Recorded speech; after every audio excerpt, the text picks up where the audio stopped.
This is Cairo, a girl born into a wealthy family. Her parents work abroad as lawyers, so she lives alone in this massive mansion, isolated from everyone in Lovin' Hill, Tennessee. Her only real companion is literature. She spends her long, boring days reading book after book. This is Jonathan Miller, but we're going to call him Mr. Miller, a talented writer and literature teacher. Cairo arrives to class an hour early. As always, she hates crowds. Mr. Miller hands her 12 books to read over the break. It sounds like a lot, but Cairo already finished most of them in the cold silence of her loneliness. This is Winnie, Cairo's best friend, who also attends Mr. Miller's class. The teacher is stunned by the kind of books his star student reads, including one written by him. Cairo explains that she needs to write her Yale admission essay, answering the question, "What's your greatest accomplishment?" But that's tough. Being the top student?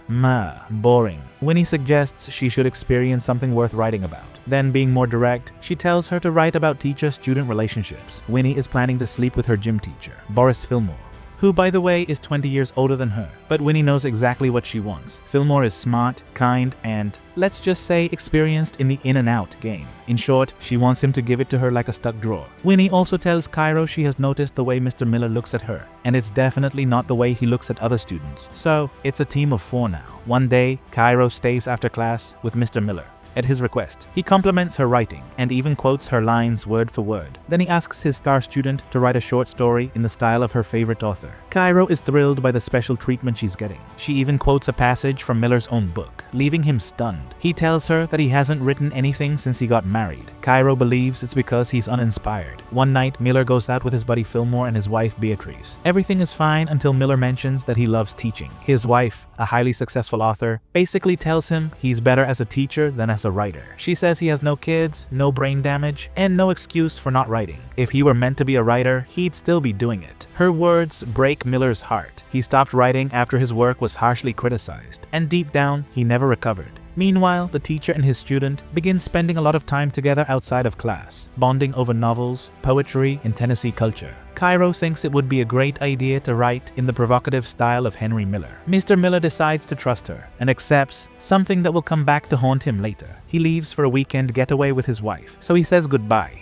Fillmore is baking cookies, planning for the baseball team to sell them as a fundraiser. He asks Winnie to help design the logo, and Winnie, with very different intentions, agrees instantly. Fillmore gives her his phone number. Right then, Cairo realizes she lost her phone. Later at home, it rings. It's Mr. Miller. He has her cell phone, which makes it pretty clear he probably took it on purpose. Since he hasn't left for the weekend with his wife yet, he offers to drop it off at her house. Mr. Miller drives to her mansion. Cairo opens the door, wearing a very revealing dress that leaves him speechless. And the phone won't be the only thing Miller gives her. He also gives her a kiss in the rain. Feeling inspired, Cairo writes a very spicy short story about a sexual relationship between a teacher and his student. In it, 2 characters, Alicia and Mr. Murphy, share an intimate encounter. Cairo pours into the story exactly what she feels when she looks at him. Every line reflects her desire and her emotions toward Mr. Miller. And when Miller reads it, he gets way too excited. He starts, handling the goose by the neck while going through every word Cairo wrote for him. Cairo is eager to see his reaction,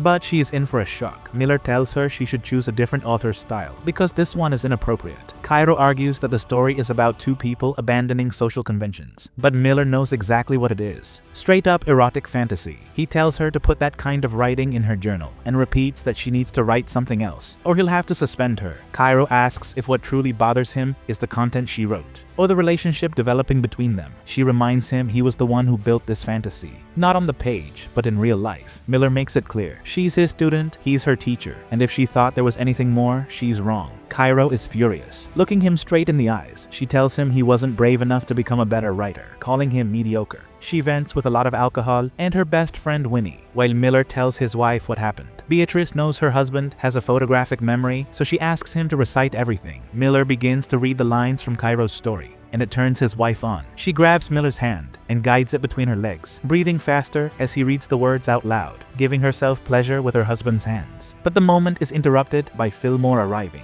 Meanwhile, Cairo convinces Winnie to text Fillmore, saying she's with Cairo doing what girls usually do when they're alone at night. Fillmore simply tells her to go to bed. So Cairo decides to take things up a notch. Both start taking off their clothes and snap a photo kissing passionately, all to push Fillmore into a state of pure temptation. And to make things worse, they send the photo to the school's vice principal to make her believe Fillmore is romantically involved with them. This becomes a big problem for Mr. Miller, who immediately receives a phone call, summoning him to the principal's office. The principal interrogates Cairo and Mr. Miller separately about their relationship. Miller admits he has given Cairo special treatment, but only because she is exceptionally talented, which is why he asked her to submit an assignment ahead of time. Cairo, on the other hand, confesses that they sometimes met before class and even after, talking about literature and the things they both care about. Cairo considers Miller her friend, but Miller insists their relationship has always been appropriate for a teacher and his student. Then the principal asks whether they spent time together outside of school, a question that leaves Mr. Miller extremely nervous, because you and I know exactly what happened. He realizes he's in serious trouble, and there's nothing he can do to stop it. This leads to an argument, maybe even the end of his friendship, with Fillmore. Fillmore tells him he saw the photos from Winnie, but simply deleted them. He refused to cross the line. He makes it clear that Miller can't control himself, and that's why he's going through all of this. Back home, Miller tells everything to his wife, who bluntly asks if he's attracted to Cairo, leaving him speechless. Together, they conclude that Cairo felt drawn to him because he praised her and read her work. But then he rejected her, which hurt her deeply, and that pain has turned sweet little Cairo into someone seeking revenge. Everything she's doing now is her way of responding to that hurt. Beatrice hits him hard, not physically, but with her words. At this point, she sounds less like his wife and more like someone who's just disappointed in the person she married. Meanwhile, Cairo finishes her admission essay for Yale and is also preparing to testify against Mr. Miller before the school board. Winnie begs her not to do it, telling her she'll ruin his life. She asks, for what? To avenge his rejection? To punish him for not wanting to sleep with you? Cairo tells her he did want to, but Winnie reminds her that even then, he never left his wife. Winnie says she'll testify against Cairo if she goes through with it, but Cairo calmly answers that she won't dare, because Cairo will reveal the evidence she has against her and Coach Fillmore. Two birds with one stone, Cairo says. Winnie insists this isn't a game, but Cairo replies that so far, this is her greatest accomplishment. Miller has hit rock bottom, but for the first time in a long time, he decides to write a new book. And who knows, maybe this ending is really the beginning of something new. He had been stuck without realizing it. A writer afraid to express himself because of criticism, forcing himself to abandon what he loves just to meet others' expectations. Sometimes what seems like the end is really a new beginning.